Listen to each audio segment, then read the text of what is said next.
вечер на всички. За мен е наистина огромна чест да бъда тук тази вечер.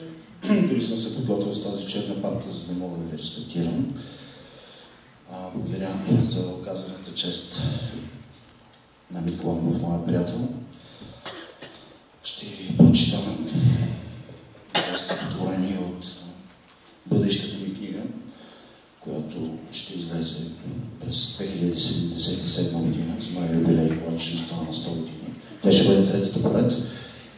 Стихотворението се казва "Безсилна поема", писане по действителни случаи за едно момче, което познавах някога, едно безпризорно купе.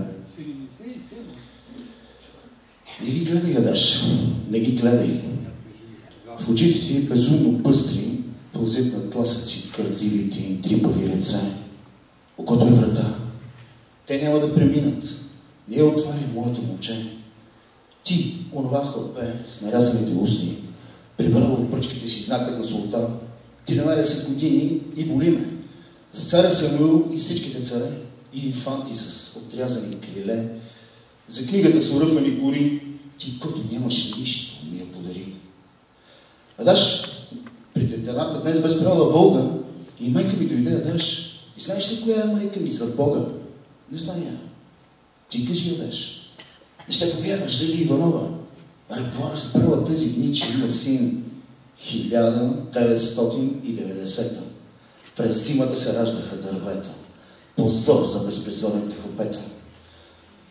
Но ти не гледай моето момче. На този свят не съществува нищо.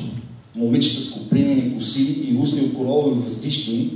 Студът е студ, а мракът си е мрак. И бедните момчета като тебе ще палят огън, ще гасят пожар, ще чакат дълго някой да ги вземе. Знаеш ли, окото е врата. Пред нея само Господ ще премине. И някой ден ще залечи студа и Волгата без теб не ще замине. И мама с копринена ръка в очите ти ще сложи одеяло. Заспи спокойно, моето дете. Сънувай, ти сънуваш катедрали. И царят Самуил ще дине тост, и крон ще пълни празните кратуни. И ако Господ всъщност е любов, а хората подскачащи маймуни, къде остават тия като теб? За тях, за вас, Бог ще измисли друго време. И все пак ме боли, Адаш. Безсилен от любов намирам злоба. Боли за теб, за вас, за тях. Боли ме за безсилната поема.